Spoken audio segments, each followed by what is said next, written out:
Hi friends, welcome to paperless knowledge. तो आज हम बात करने वाले हैं अपने उन प्रश्नों पे। तो वीडियो शुरू करने के पहले हम पहले डिस्कस कर लेते हैं कि वो किन टॉपिक पे आज हम चर्चा करेंगे। तो current affairs, general knowledge, science, environment और हिस्ट्री ज्योग्राफी के प्रश्नों पे हम बात करने वाले हैं। तो आइए बात करते हैं आज के प्रश्नों की। हम तो आज का पहला प्रश्न है कि अंतर्राष्ट्रीय गुमशुदा बाल दिवस किस दिन मनाया जाता है।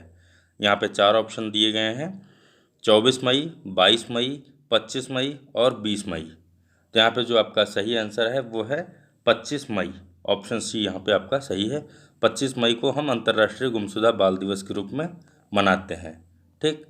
अब इनका ये तीन जो है किस कारण से हम मनाते हैं, तो ये जो है हम आपको बता दें कि इसके लिए तीन कारण थे। इसमें आपका पहला कारण जो था कि वो जो भी गुमशुदा बच्चे थे वो किसी भी तरीके से अपने घर पहुंच चुके हैं, और उन लोगों को याद करने के लिए जो अपराध का शिकार हुए हैं, दूसरा कारण। और तीसरा कारण कि उन लोगों की तलाश करने के लिए अभी भी प्रयास जारी है जो अभी भी लापता हैं। ये तीन कारण थे, या आप इसे ये भी कह सकते हैं कि इसका उद्देश्य था। तो यहाँ पे जो है इन तीन कारणों से हम इसे जो है मनाते हैं। अब आगे आपको बता दें कि इसकी घोषणा किसके द्वारा की गई थी और कब की गई थी। तो इसकी घोषणा अमेरिकी राष्ट्रपति रोनाल्ड रीगन के द्वारा की गई थी, जो कि 1983 में की गई थी। ठीक। और यह जो है ICMEC के तहत किया गया था। ICMEC जो संस्था है उसका पूरा नाम international centre for missing and exploited children है। ठीक। यहाँ पे इसको जो है 25 मई 2001 में इसकी जो है घोषणा की गई, मतलब इसको लागू किया गया। अब यहाँ पे एक चीज़ और आपको बता दें कि 25 मई को यह व्यापक रूप से missing children day, forget me not flower के प्रतीक के रूप में जाना जाता है। फॉरगेट मी नॉट मतलब यह एक आप कह सकते हैं कि एक पुष्प का प्रतीक है जिसके नाम से इसको हम जानते हैं। ठीक। अब ICMEC का मुख्यालय कहाँ है? ICMEC का मुख्यालय अलेक्जेंड्रिया वर्जीनिया में है, जो कि US में है, और इसके अध्यक्ष डॉक्टर फ्रांज बी हमर हैं। नेक्स्ट क्वेश्चन पे चलते हैं। तो नेक्स्ट क्वेश्चन हमारा है, इथियोपिया द्वारा किस नदी पर एक मेगा जल विद्युत परियोजना का निर्माण किया जा रहा है? तो यहाँ पे आपका चार ऑप्शन दिया गया है: सोन नदी, नील नदी, रावी नदी, अमेजन नदी। आपका सही आंसर नील नदी। नील नदी पर अभी इथियोपिक द्वारा एक मेगा जल विद्युत परियोजना का निर्माण किया जा रहा है। अब यहाँ पे बात हुई है नील नदी। तो नील नदी अफ्रीका की सबसे लंबी नदी है और विश्व की सबसे लंबी नदी है। ठीक।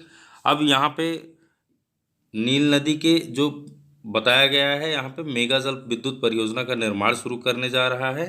तो इसी के तहत जो है इसके जो भी जो अनुप्रवाह है, इसके स्थित जो भी देश आते हैं, जैसे मिस्र तथा इथियोपिया के बीच अभी हाल ही में जल युद्ध की भी संभावना बढ़ा दिया है।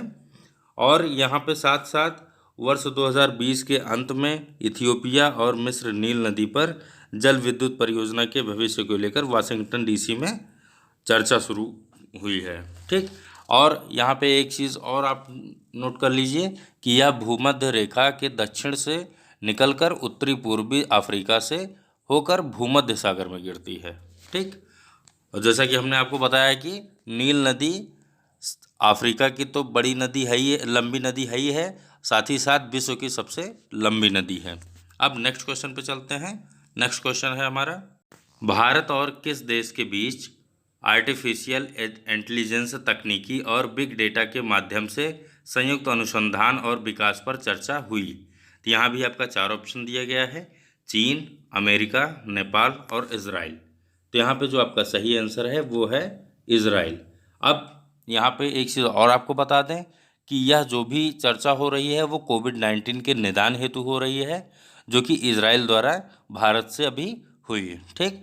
भारत और इजराइल के मध्य चर्चा की जो है जो भी साधन है वो मिनिमम है। जैसे बाकी देशों से जो भी चर्चा के साधन हैं वो उनकी तकनीकी भी इससे ज़्यादा आगे है, और उसमें जो है उनके पास जो है वो एक हाईटेक कंट्री के रूप में जो है ऊपर आती हैं, जो कि इज़राइल और भारत के पास अभी इस, जैसे हमारे कहने का मतलब ये है कि यहाँ पे इसके पास जो भी चर्चा के साधन हैं, जो भी चर्चा के विवरण हैं, वो अभी इनके पास कम उपलब्ध हैं। ठीक, लेकिन इसके बावजूद भी यह आसानी से देखा जा सकता है कि दोनों के देशों के बीच उच्च स्तरीय वैज्ञानिक सहयोग के लिए CSIR और DRDO जैसे संस्थान मिलकर इजराइल के रक्षा मंत्रालय के तहत अनुसंधान और विकास निदेशालय के साथ सहयोग करते रहते हैं। ठीक, और यहाँ पे एक चीज़ और हम आपको बता दें कि एक चीज़ नोट कर लीजिएगा कि इजराइल एकमात्र ऐसा देश है जो कि यहूदी का देश है। ठीक, यहूदी एक धर्म होता है, तो इजराइल दुनिया का एकमात्र यहूदी देश है, ये आप नोट कर सकते हैं। अब नेक्स्ट क्वेश्चन पे चलते हैं। नेक्स्ट क्वेश्चन हमारा है, CDS बिपिन रावत ने अपने वेतन का कितना प्रतिशत PM केयर कोष में दान देने का निर्णय किया है? 4 ऑप्शन दिया गया है यहाँ पे, 10%, 20%, 5% और 25%। तो यहाँ पे सही उत्तर है आपका 20%। तो बिपिन रावत ने प्रति माह 20% अपनी सैलरी से PM केयर में दान देने का निर्णय लिया है।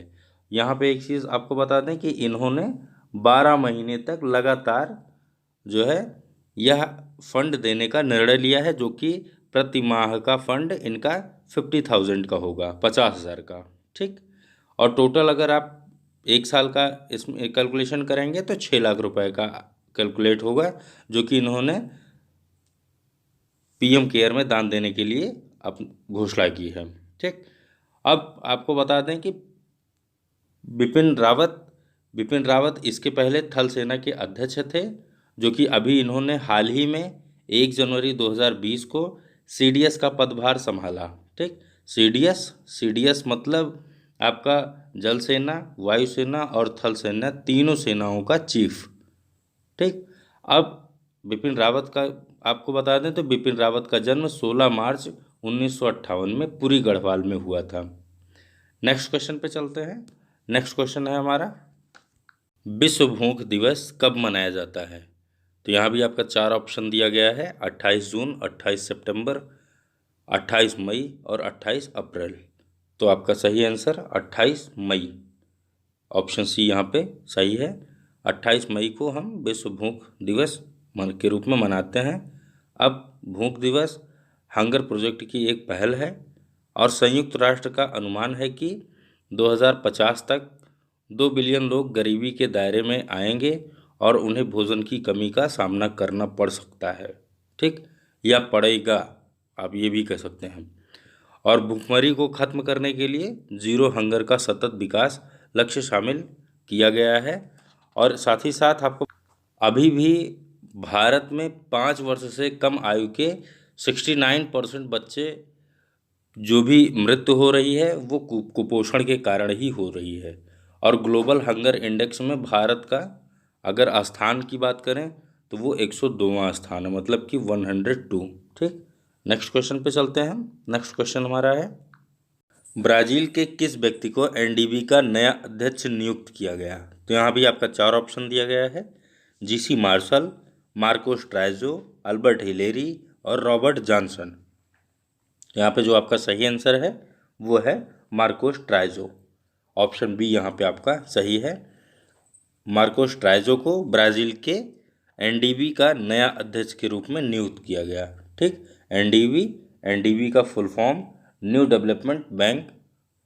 और आपको एक चीज़ यहाँ पे और नोट कर लीजिए कि इनकी जो नियुक्ति की गई वो जो है वीडियो कॉन्फ्रेंसिंग के द्वारा की गई, जो कि सबके सम्मति से इनको चुना गया। अब इनको इस अध्यक्ष के रूप में इन्होंने पदभार कब ग्रहण किया या ये जो है कब करेंगे ये भी जान लीजिए। तो ये जो है 7 जुलाई 2020 को NDB के अध्यक्ष के रूप में कार्यभार ग्रहण करेंगे। ठीक, मतलब अभी इन्होंने किया नहीं है, 7 जुलाई को ये पदभार ग्रहण करेंगे। ठीक, भारत की तरफ से वीडियो कॉन्फ्रेंस में जो प्रतिनिधित्व की थी वो निर्मला सीतारमण जी ने किया था और भारत के अनिल किशोर को NDB के अगले उपाध्यक्ष और CRO के रूप में चुना गया है। अब इनको अगले सीआरओ के रूप में चुना गया है, अगले उपाध्यक्ष के रूप में चुना गया है। तो वर्तमान में कौन है ये भी हम जान लेते हैं। तो वर्तमान में जो उपाध्यक्ष और सीआरओ हैं वो सर्विस जेबी जी हैं, और एनडीबी के जो अध्यक्ष हैं भारत की तरफ से वो केवी कामत जी हैं।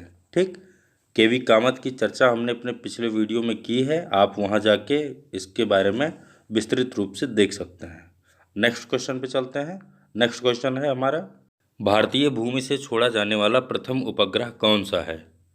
तो यहाँ पे आपका 4 ऑप्शन दिया गया है, रोहिणी 1, एप्पल, भास्कर और आर्यभट्ट। तो यहाँ पे जो आपका सही आंसर है वो है आपका ऑप्शन ए, रोहिणी 1। ठीक, यहाँ पे पूछा गया है भारतीय भूमि से छोड़ा जाने वाला उपग्रह, तो यहाँ पे आप जो है रोहिणी 1। अब कहीं कहीं जैसे आपको बताया गया है कि भारत का सबसे पहला उपग्रह, तो वहाँ पे आप भारत का सबसे पहला उपग्रह की अगर बात होगी तो आप वहाँ पे आर्यभट्ट बताएंगे। ठीक है, क्योंकि भारत का सबसे पहला उपग्रह जो कि 1975 में छोड़ा गया था, सोवियत संघ द्वारा छोड़ा गया था, और इसको जो है इसरो के द्वारा बनाया गया था। ठीक, और यहाँ पे साफ साफ पूछा गया है कि भारतीय भूमि से छोड़ा जाने वाला प्रथम उपग्रह, तो आप वहाँ पे बताएंगे रोहिणी 1। रोहिणी 1 जो कि 18 जुलाई 1980 को छोड़ा गया था। इसका वजन 35 किलो था और इसका निर्माण भी इसरो के द्वारा ही किया गया था। यह एक प्रायोगिक उपग्रह था और इसे जो है एल्युमिनियम मिश्र धातु से बनाया गया था। ठीक, इसकी जो लॉन्च साइट थी वो सार सेंटर श्रीहरिकोटा भारत के द्वारा इसको जो है लॉन्च किया गया था, और इसका जो प्रक्षेपण यान था वो SLV-3। और यहाँ पे एक चीज़ और पूछा जाता है कि इसका मिशन जीवन कितना था, तो आप यहाँ पे लिख सकते हैं कि 1 साल 2 महीने। ठीक, 1 साल 2 महीने इसका जो है मिशन जीवन था। अब नेक्स्ट पे चलते हैं। नेक्स्ट क्वेश्चन है हमारा, भारत का प्रथम भारतीय प्रायोगिक अंतरिक्ष अनुसंधान उपग्रह था रोहिणी 1, एप्पल, भास्कर और आर्यभट्ट। तो यहाँ पे जो आपका सही आंसर है वो है एप्पल। एप्पल मतलब APPLE। ठीक, इसका पूरा नाम एरियन पैसेंजर पेलोड एक्सपेरिमेंट है। ठीक, फिर से मैं एक बार कंफर्म कर देता हूँ, एरियन पैसेंजर्स पेलोड एक्सपेरिमेंट, इसे आप नोट कर लीजिएगा। इसे जो है 19 जून 1981 में इसका जो है भारतीय अंतरिक्ष अनुसंधान द्वारा इसको लॉन्च किया गया था। अब आपको आगे बता दें थोड़ा सा, तो यूरोपीय अंतरिक्ष एजेंसी के एक प्रक्षेपण यान एरियन 1 द्वारा इसको लॉन्च किया गया था, जो कि अभी हमने आपको डेट बताई कि 19 जून 1981 को इसको किया गया था।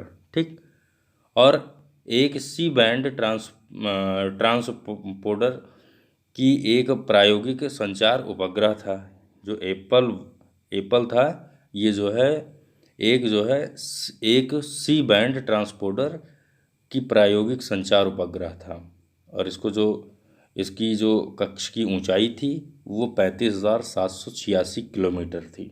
ठीक, और इसको लॉन्च कहाँ से किया गया है, इसका आप कह सकते हैं लॉन्च स्थल। तो लॉन्च स्थल इसका गुआना स्पेस सेंटर था, और इसका निर्माण इसरो के द्वारा किया गया था। ठीक, अब नेक्स्ट क्वेश्चन पे चलते हैं। तो नेक्स्ट क्वेश्चन हमारा है, भारत में डाक सूचकांक में कुल कितनी संख्याएं होती हैं? तो यहाँ पे आपका 4 ऑप्शन दिया गया है, 4, 5, 6 और 8। तो आपका सही आंसर 6 है, ऑप्शन सी। डाक सूचकांक में 6 डिजिट होती है। 6 डिजिट का मतलब यहाँ पे आपको बता दें कि डाक सूचकांक में पूछा गया है। यहाँ पे आपको एक चीज़ स्पष्ट कर दें कि इसका मतलब पिन कोड होता है। ठीक, पिन कोड आपको पता होगा, आपका पिन कोड या किसी अन्य ज़िले का पिन कोड, जैसे कि इसको 6 डिजिट होता है, 1 2 3 4 5 6। आपका पिन कोड जैसे कुछ और होगा। ठीक है, तो यहाँ पे मैं एग्जांपल के तौर पे आपको ये चीज़ बता रहा हूँ कि ये जो है आपका 6 डिजिट का पिन कोड होता है। अब डाक सूचकांक या पिन कोड एक ऐसी प्रणाली है जिसके माध्यम से हम किसी विशेष स्थान को एक विशिष्ट सांख्यिकी पहचान देते हैं। ठीक, और यह प्रणाली 15 अगस्त 1972 को शुरू किया गया था इसको। ठीक, अब आपको बता दें कि जो ये 6 डिजिट की प्रणाली मतलब शुरुआत की गई थी इसकी, वो 6 डिजिट की होती है। 6 डिजिट में इसका जो पहले अंक का पहला डिजिट होता है वो देश का क्षेत्र बताता है, और जो दूसरा डिजिट होता है ये आपका उपक्षेत्र बताता है। उपक्षेत्र का मतलब होता है कि जैसे मंडल वगैरह, जो मंडल होते हैं, मंडल के अंतर्गत आपके 5 ज़िले 6 ज़िले आते हैं, उसको ये प्रदर्शित करता है। और जो आपका तीसरा डिजिट है ये आपके ज़िले को इंगित करता है, और लास्ट के जो 3 डिजिट आपके ये बचते हैं वो जो है आपके जैसे ज़िले के अंतर्गत कई गांव आते हैं रूरल एरिया के, तो उसको ये प्रदर्शित करता है। ठीक, अलग अलग डाकखानों के कोड को यह प्रदर्शित करता है। अब हम नेक्स्ट क्वेश्चन पे चलते हैं। नेक्स्ट क्वेश्चन हमारा है, अंडमान निकोबार द्वीप समूह में सबसे अधिक ऊंचाई वाली चोटी कौन सी है? तो यहाँ पे आपका 4 ऑप्शन दिया गया है, माउंट थ्रिलर, सौडिल पीक, माउंट कोयल, माउंट दियावालो। तो यहाँ पे आपका जो सही आंसर है वो है सौडिल पीक। सौडिल पीक के बारे में आपको बता दें तो आप उत्तर अंडमान द्वीप समूह का सबसे ऊंचा ये पहाड़ है, और अंडमान द्वीप समूह की एकमात्र नदी कालपोग नदी इसकी ढलानों से आरंभ होती है। ठीक, और एक चीज़ और नोट कर लीजिए कि इसकी ऊंचाई कितनी है। तो इसकी ऊंचाई 738 मीटर या 2421 फीट आप कह सकते हैं इसको। ठीक, और यह सैंडल पीक राष्ट्रीय उद्यान से घिरा हुआ है। अब हम नेक्स्ट क्वेश्चन पे बात करेंगे आपसे। नेक्स्ट क्वेश्चन में हम आपको आज आपके लिए लेके आए हैं 10 क्वेश्चंस, जो कि हम उसको जो है आज आपसे पर्यावरण रिलेटेड जो क्वेश्चन आपको देते हैं उस पर ना बात करके आज जो है हम अन्य प्रश्नों पे बात करने वाले हैं। तो चलिए हम अपने उन 10 प्रश्नों पे चलते हैं।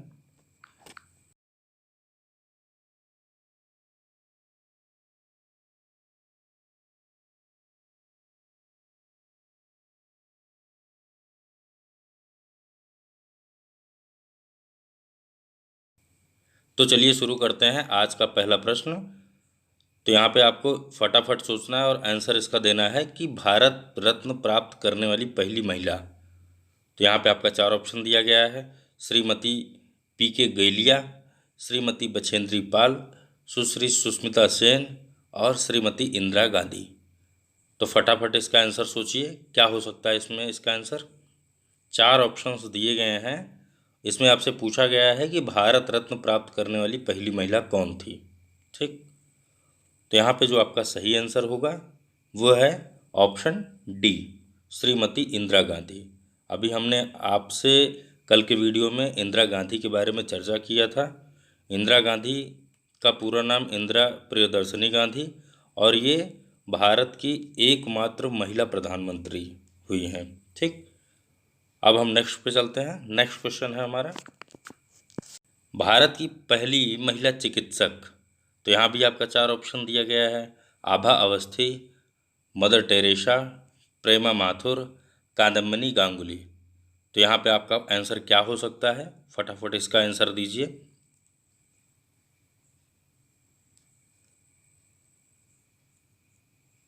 तो चलिए हम बताते हैं, इसका आंसर होगा आपका ऑप्शन डी, कादम्बनी गांगुली। ठीक, अपने आंसर से इसको मिला लीजिए। नेक्स्ट पे चलते हैं। नेक्स्ट क्वेश्चन है हमारा, भारत के संविधान सभा में राष्ट्रीय ध्वज का प्रारूप कब अपनाया गया था? तो यहाँ पे आपका 4 ऑप्शन दिया गया है। पहला है 22 जून 1947, दूसरा 22 जुलाई 1947, तीसरा 23 मई 1947 और चौथा 14 नवंबर 1947। तो इसमें आपका आंसर क्या हो सकता है?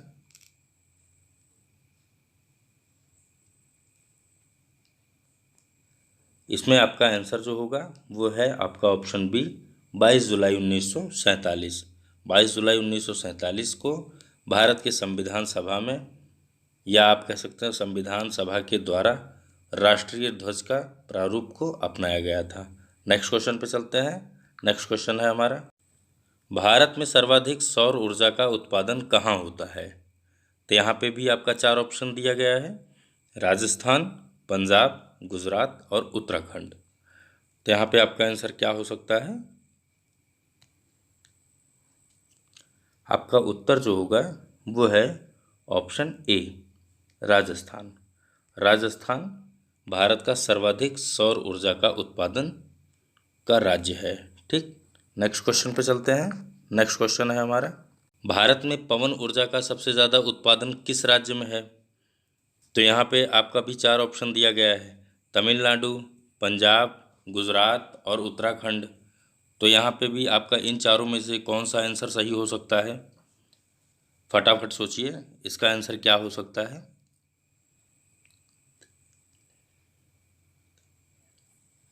इसका आंसर होगा ऑप्शन ए, तमिलनाडु। ठीक, तमिलनाडु आपका यहाँ पे आंसर सही है। तमिलनाडु पवन ऊर्जा का सबसे ज़्यादा उत्पादन वाला राज्य है। अब हम नेक्स्ट पे चलते हैं। नेक्स्ट क्वेश्चन है हमारा, परमाणु ऊर्जा नियामक बोर्ड का मुख्यालय कहाँ है?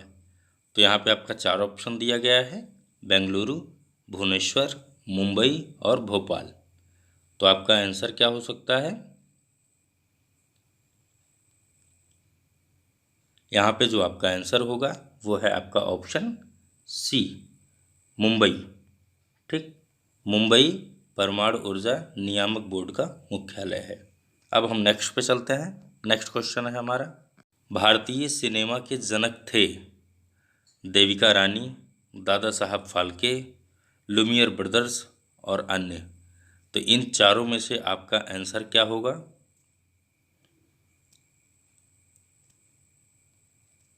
इन चारों में से जो आपका सही आंसर है वो है ऑप्शन बी, दादा साहब फाल्के। दादा साहब फाल्के भारतीय सिनेमा के जनक थे। अब हम नेक्स्ट क्वेश्चन पे चलते हैं। नेक्स्ट क्वेश्चन, भारत के किस राज्य को भारत का खाद्यान्न भंडार के रूप में जाना जाता है? तो यहाँ भी आपका 4 ऑप्शन दिया गया है, तमिलनाडु, उत्तर प्रदेश, पंजाब और मध्य प्रदेश। तो यहाँ पे इन चारों में से आपका आंसर क्या होगा? तो यहाँ पे जो आपका आंसर है वो है ऑप्शन सी, पंजाब। पंजाब आपका यहाँ पे सही आंसर है। भारत का खाद्यान्न भंडार के रूप में हम इस राज्य को जानते हैं। ठीक, अपने आंसर से इसको मिला लीजिए और हम नेक्स्ट क्वेश्चन पे चलते हैं। नेक्स्ट क्वेश्चन है हमारा, उत्तर भारत में हिमालय क्षेत्र के सहारे फैले समतल मैदान को क्या कहा जाता है? तो यहाँ पे आपका 4 ऑप्शन दिया गया है, भांवर, दून, खादर, तराई। आपका आंसर क्या हो सकता है? यहाँ पे ये चीज़ आप सही कर लीजिएगा, यहाँ पे पहले की जगह पे आप इसको फैले कर दीजिएगा। ठीक,